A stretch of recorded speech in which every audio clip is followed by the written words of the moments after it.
This is Horton Here's a Who by the Doc Seuss. I'm going to wrap this book for y'all.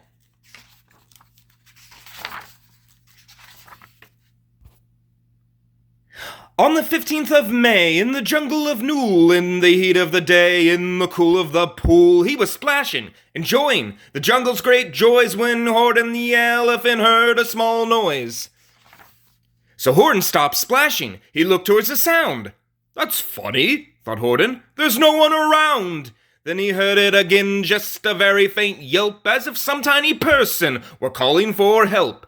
"I'll help you," said Horton. "But who are you? Where?" He looked and he looked, he could see nothing there, but a small speck of dust blowing past through the air.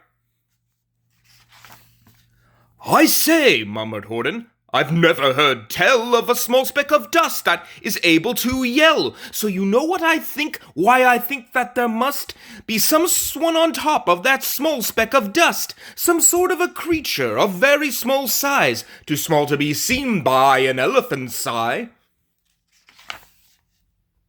Some poor little person who's shaking with fear that he'll blow in the pool. He has no way to steer. I'll just have to save him, because after all, a person's a person, no matter how small." So gently, and using the greatest of care, the elephant stretched his great trunk through the air, and he lifted the dust speck and carried it over and placed it down safe on a very soft clover. "Humph!" humphed a voice. 'Twas a sour kangaroo, and the young kangaroo in her pouch said, "Humph too." "Why, that speck is as small as the head of a pin. A person on that, why, there never has been." "Believe me," said Horton, "I tell you sincerely. My ears are quite keen, and I heard him quite clearly. I know there's a person down there, and what's more, quite likely there's two, even three, even four. Quite likely a family for all that we know. A family with children, just starting to grow. So please," Horton said, "as a favor to me, try not to disturb them. Just please let them be." "I think you're a fool," laughed the sour kangaroo, and the young kangaroo in her pouch said, "Me too. You're the biggest blame fool in the jungle of Nool." And the kangaroos plunged in the cool of the pool. "What terrible splashing!" The elephant frowned. "I can't let my very small persons get drowned. I've got to protect them. I'm bigger than they." So he plucked up the cover and hustled away. Through the high jungle treetops, the news quickly spread. "He talks to a dust speck. He's out of his head. Just look at him walk with that speck on that flower." And Horton walked worrying almost an hour. "Should I put this speck down?" Horton thought with alarm. "If I do, these small persons may come to great harm. I can't put it down, and I won't after all. A person's a person, no matter how small." Then Horton stopped walking. The speck voice was talking. The voice was so faint he could just barely hear it. "Speak up, please," said Horton. He put his ear near it. "My friend," came the voice. "You're a very fine friend. You've helped all us folks on this dust speck no end. You've saved all our houses, our ceilings and floors. You saved all our churches and grocery stores." "You mean?" Horton gasped. "You have buildings there too?" "Oh yes," piped the voice. "We most certainly do." "I know," called the voice. "I'm too small to be seen, but I'm mayor of a town that is friendly and clean. Our buildings to you would seem terribly small, but to us who aren't big, they are wonderfully tall. My town is called Whoville, for I am a Who, and we Whos are all thankful and grateful to you." And Horton called back to the mayor of the town, "You're safe now, don't worry. I won't let you down." But just as he spoke to the mayor of the speck, three big jungle monkeys climbed up Horton's neck. The Wickersham brothers came shouting, "What rot! This elephant's talking to Whos who are not. There aren't any Whos, and they don't have a mayor, and we're gonna stop all this nonsense so they snatched Horton's clover. They carried it off to a black-bottom eagle named Vladikoff, a mighty strong eagle, a very swift wing, and they said, "Will you kindly get rid of this thing?" And before the poor elephant even could speak, that eagle flew off with the flower in his beak. All that late afternoon and far into the night, that black-bottomed bird flapped his wings in fast flight, while Horton chased after with groans over stones that tattered his toenails and battered his bones, and begged, "Please don't harm all my little folks who have as much of a right to live as us bigger folks do." But far, far beyond him, that eagle kept flapping, and over his shoulders called back, "Quit your yapping. I'll fly the night through. I'm a bird, I don't mind it, and I'll hide this tomorrow. Well, you'll never find it." And at 6:56 the next morning he did it. It sure was a terrible place that he hid it. He let that small clover drop somewhere inside of a great patch of clovers 100 miles wide. "Find that?" sneered the bird, "but I think you will fail." And he left with a flip of his black-bottomed tail. "I'll find it!" cried Horton. "I'll find it or bust! I shall find my friends on my small speck of dust!" And clover by clover by clover with care he picked up and searched them and called, "Are you there?" But clover by clover by clover he found that the one that he sought for was just not around, and by noon poor old Horton, more dead than alive, had picked, searched, and piled up 9,005. Then on through the afternoon, hour after hour, till he found them at last on the 3,000,000th flower. "My friends," cried the elephant, "tell me, do tell, are you safe, are you sound, are you whole, are you well?" From down on the speck came the voice of the mayor. "We've really had trouble, much more than our share.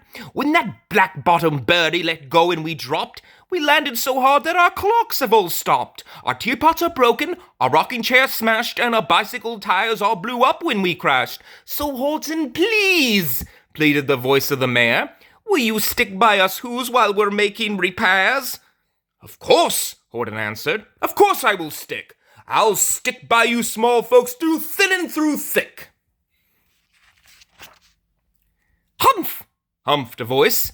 "For almost 2 days you've run wild and insisted on chatting with persons who've never existed. Such carrying-ons in our peaceable jungle. We've had quite enough of your bellowing bungle. And I'm here to state," snapped the big kangaroo, "that your silly nonsensical game is all through." And the young kangaroo in her pouch said, "Me too." With the help of the Wickersham brothers and dozens of Wickersham uncles and Wickersham cousins and Wickersham in-laws whose help I've engaged, you're going to be roped and you're going to be caged. And as for your dustpeck, ha! That we shall boil in a hot steaming kettle of beezelnut oil. "Boil it?" gasped Horton. "Oh, that you can't do. It's all full of persons, so prove it to you." "Mr. Mayor, Mr. Mayor," Horton called. "Mr. Mayor, you've got to prove now that you really are there. So call a big meeting, get everyone out. Make every who holler, make every who shout, make every who scream. If you don't, every who is going to end up in a beezelnut stew." And down on that dustpeck, the scared little mayor quick called a big meeting in Whoville Town Square. And as people cried loudly, they cried out in fear, "We are here! We are here! We are here! We are here!" The elephant smiled. "That was clear as a bell. You kangaroos surely heard that very well." "All I heard," snapped the big kangaroo, "was the breeze, and the faint sound of wind through the far distant trees. I heard no small voices, and you didn't either." And the young kangaroo in her pouch said, "Me neither." "Grab him," they shouted, "and cage the big dope. Lasso his stomach with 10 miles of rope. Tie the knots right, so he'll never shake loose. Then dunk that dumb speck in the beezelnut juice." Horton fought back with great vigor and vain, but the Wickersham gang was too many for him. They beat him, they mauled him, they started to haul him into his cage, but he managed to call to the mayor, "Don't give up, I believe in you all. A person's a person, no matter how small, and you very small persons will not have to die if you make yourselves heard, so come on now and try." The mayor grabbed a tom-tom, he started to smack it, and all over Whoville they rooped up a racket. They rattled the kettles, they beat on brass bands, on cob. The mayor grabbed The mayor grabbed a tom-tom, he started to smack it, and all over Whoville they whooped up a racket. They rattled tin kettles, they beat on brass pans, on garbage pail tops and old cranberry cans. They blew on bazookas and blasted great toots on clarinets, oompas and boompas and flutes. Great gust of loud racket rang high through the air. They rattled and shook the whole sky, and the mayor called up through the howling mad hullabaloo, "Hey, Horton, how's this? Is our sound coming through?" And Horton called back, "I can hear you just fine, but the kangaroo's ears aren't as strong quite as mine. They don't hear a thing. Are you sure all your boys are doing their best? Are they all making noise? Are you sure every who down in Whoville is working? Quick, look through your town. Is there anyone shirking?" Through the town rushed the mayor from the east to the west, but everyone seemed to be doing his best. Everyone seemed to be yapping or yipping. Everyone seemed to be beeping or bipping, but it wasn't enough, all this ruckus and roar. He had to find someone to help him make more. He raced through each building, he searched floor to floor. And just as he felt he was getting nowhere, and almost about to give up in despair, he suddenly burst through a door, and that mayor discovered one shirker quite hidden away in the Fairfax apartment jailed way.